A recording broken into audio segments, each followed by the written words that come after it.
ವಿನಯ್ ಕುಲಕರ್ಣಿಗೆ ಜಾಮೀನು. ಸುಪ್ರೀಂ ಕೋರ್ಟ್ಗೆ ಮೇಲ್ಮನವಿ ಸಲ್ಲಿಸಲು ಬಸವರಾಜ್ ಕೊರವರ್ ನಿರ್ಧರಿಸಲಾಗಿದೆ. ಯೋಗೇಶ್ ಗೌಡ ಕೊಲೆ ಪ್ರಕರಣದಲ್ಲಿ ಮಾಜಿ ಶಾಸಕ ವಿನಯ್ ಕುಲಕರ್ಣಿಗೆ ಕರ್ನಾಟಕ ಹೈಕೋರ್ಟ್ ಜಾಮೀನು ನೀಡಿರುವ ಬೆನ್ನಲ್ಲೇ ಪ್ರಕರಣ ಮತ್ತೊಮ್ಮೆ ಮಹತ್ವದ ತಿರುವು ಪಡೆದುಕೊಂಡಿದೆ. ಹೈಕೋರ್ಟ್ ಆದೇಶವನ್ನು ಪ್ರಶ್ನಿಸಿ ಸುಪ್ರೀಂ ಕೋರ್ಟ್ಗೆ ಮೇಲ್ಮನವಿ ಸಲ್ಲಿಸುವುದಾಗಿ ಹೋರಾಟಗಾರ ಬಸವರಾಜ್ ಕೊರವರ್ ಘೋಷಿಸಿದ್ದಾರೆ. ಕೊರವರ್ ಅವರು ಮಾತನಾಡಿ, ಹೈಕೋರ್ಟ್ ನೀಡಿರುವ ಜಾಮೀನು ಆದೇಶದ ಸಂಪೂರ್ಣ ಪ್ರತಿಯನ್ನು ಪರಿಶೀಲಿಸಿದ ನಂತರ ಹಿರಿಯ ಕಾನೂನು ತಜ್ಞರೊಂದಿಗೆ ಚರ್ಚಿಸಿ ಮುಂದಿನ ಕಾನೂನು ಕ್ರಮ ಕೈಗೊಳ್ಳಲಾಗುವುದು ಎಂದು ತಿಳಿಸಿದ್ದಾರೆ. ನ್ಯಾಯಕ್ಕಾಗಿ ತಮ್ಮ ಹೋರಾಟ ಮುಂದುವರಿಯಲಿದೆ ಎಂಬ ವಿಶ್ವಾಸವನ್ನು ವ್ಯಕ್ತಪಡಿಸಿದ್ದಾರೆ. ಪ್ರಕರಣದಲ್ಲಿ ಸಾಕ್ಷಿಗಳ ಮೇಲೆ ಪ್ರಭಾವ ಬೀರುವ ಸಾಧ್ಯತೆ ಇದೆ ಎಂಬ ಆತಂಕವನ್ನು ಅವರು ವ್ಯಕ್ತಪಡಿಸಿದ್ದಾರೆ. ಸಾಕ್ಷ್ಯ ನಾಶವಾಗುವ ಅಥವಾ ತನಿಖೆಯ ಮೇಲೆ ಪರಿಣಾಮ ಬೀರುವ ಯಾವುದೇ ಬೆಳವಣಿಗೆಗಳನ್ನು ಗಂಭೀರವಾಗಿ ಪರಿಗಣಿಸಬೇಕಾಗಿದೆ ಎಂದು ಅವರು ಹೇಳಿದ್ದಾರೆ. ಯೋಗೇಶ್ ಗೌಡ ಕುಟುಂಬಕ್ಕೆ ನ್ಯಾಯ ದೊರಕಬೇಕು ಎಂಬ ಉದ್ದೇಶದಿಂದ ಸುಪ್ರೀಂ ಕೋರ್ಟ್ ಮೊರೆ ಹೋಗಲು ನಿರ್ಧರಿಸಲಾಗಿದೆ ಎಂದು ಬಸವರಾಜ್ ಕೊರವರ್ ಸ್ಪಷ್ಟಪಡಿಸಿದ್ದಾರೆ. ಇದೇ ವೇಳೆ ಮೃತ ಯೋಗೇಶ್ ಗೌಡ ಅವರ ಸಹೋದರ ಗುರುನಾಥ್ ಗೌಡ ಕೂಡ ಹೈಕೋರ್ಟ್ ಆದೇಶದ ಬಗ್ಗೆ ಅಸಮಾಧಾನ ವ್ಯಕ್ತಪಡಿಸಿದ್ದಾರೆ.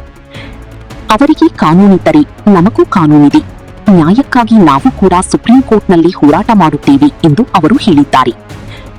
ಹೈಕೋರ್ಟ್ನಿಂದ ಜಾಮೀನು ದೊರೆತ ಹಿನ್ನೆಲೆಯಲ್ಲಿ ವಿನಯ್ ಕುಲಕರ್ಣಿ ಜೈಲಿನಿಂದ ಬಿಡುಗಡೆಯಾಗಿದ್ದಾರೆ.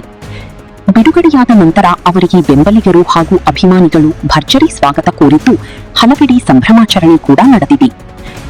ಆದರೆ ಜಾಮೀನು ದೊರೆತಿರುವುದರಿಂದ ಪ್ರಕರಣ ಅಂತ್ಯಗೊಂಡಿಲ್ಲ.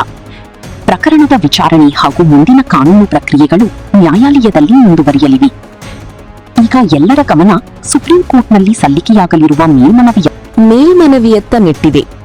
ಸುಪ್ರೀಂ ಕೋರ್ಟ್ ಈ ಅರ್ಜಿಯನ್ನು ಸ್ವೀಕರಿಸುತ್ತದೆಯೇ, ಜಾಮೀನು ಆದೇಶದ ಬಗ್ಗೆ ಯಾವುದೇ ಹೊಸ ನಿರ್ದೇಶನ ನೀಡುತ್ತದೆಯೇ ಎಂಬುದು ಮುಂದಿನ ದಿನಗಳಲ್ಲಿ ಸ್ಪಷ್ಟವಾಗಲಿದೆ.